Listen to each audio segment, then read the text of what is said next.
Hello everybody, in this video we take a look at GRUX in the game Predecessor. I'm going to share with you some build tips, how to play well with a focus on offlane.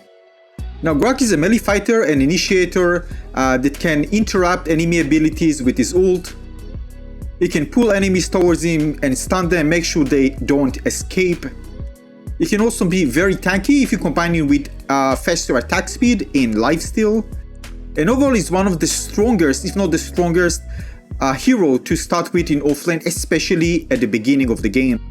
Now usually in offlane you're going to find there are bruisers, fighters that have short range abilities. However, they excel in both having the ability to deal lots of damage and also can survive lots of damage as well. So usually those heroes will be the tank for your team. Alright, abilities. First of all, as you can see, his passive is when it deals damage, it deals damage and bleed, and also can reach at maximum stack, get OmniVamp. So this means that part of the damage you're dealing, you get back as HP. In smash and grab, as you can see here, you are pulling enemy, dealing damage and stun them at the same time. Now we're going to talk about this ability in a moment more. It's very, very powerful. This one is crush. Basically, you kind of dash short distance and do an uppercut that deals damage and stun enemies. Double pain deals damage, as you can see, physical damage, but because you're using your both weapon, it applies twice. His ult ability stun enemies, give you extra attack speed and also steal physical power on hit. But you return them after 4 seconds. And you can see you also have your regular basic attacks, which is very, very strong early on. Now keep in mind, it already has lifesteal and fast attack speed built in as part of the abilities, so when you buff it up even more, it makes it very, very durable and very, very hard to eliminate, especially mid-game onwards. Now keep in mind, you are very, very strong at the beginning of the game. You can actually take this into advantage and be very aggressive. Even some enemies that are very strong later on, at the beginning of the game, you can easily take them out if you do it maybe by yourself or combine it with a teammate that can help you out.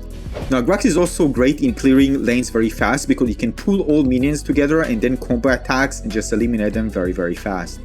Now I personally prefer smash and grab at the beginning, the first ability, because it gives me great versatility, because I can decide if I want again to group and push further, so I can group all enemies. I can decide if I want to initiate and attack the opponent, the hero in my lane. If another hero attacks me, I can just pull them both together, stun them and try to maybe, disengage. Again, the ability to deal damage and stun and continue with other basic hits, with other abilities is great, especially at the beginning when my basic attacks are very, very strong. In general, by the way, your basic attack are very strong. And again, if you look at this chart, you can see that basic attack is the highest one among different attributes. You can also see that is recommended for jungle and offlane. Now, generally speaking, when you play in a fighter in general, and GRUX in particular, you should focus on increasing your physical damage, attack speed, OmniVamp, armor, and ability haste. Now, if you go to the item page, by the way, in the game and type OmniVamp, you can actually see items that actually increase the OmniVamp. Now, this is why some of the items are already conditioned for him. In terms of Crest evolution, I recommend again starting with the Warrior Crest. It evolves into Champion Crest.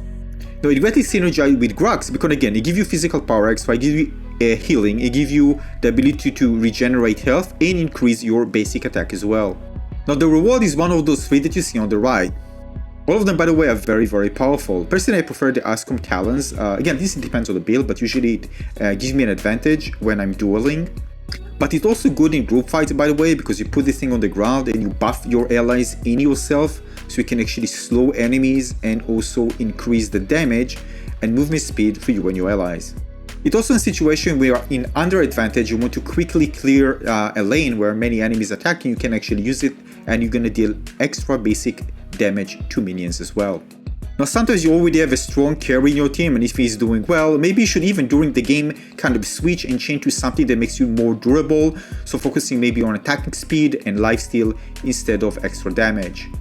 And basically, if you're going to try to be more tanky, Phoenix is a good choice because again, it's a resurrection that if you die, it revives you back with 40% health back. Keep in mind you can always get it back if you get because of the lifesteal. And Brutality, by the way, allows you to really do well when you're fighting even with more than one enemy because it gives you extra lifesteal. You can clean all the buffs. You get 30% tenacity to ignore CCs and 30% extra attack speed. Now basically the first one, again, I'm choosing Bonesaw, again, kind of focusing more on being a bruiser. And basically this is good, especially against other aggressive heroes. I can do lots of damage early on.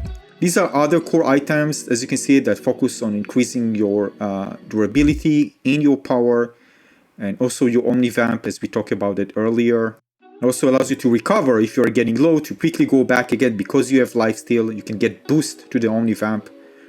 As you can see, if you fall below 40%, you cleanse all debuffs and give you tenacity. So again, when you get low on HP, you actually become more durable and more resistant.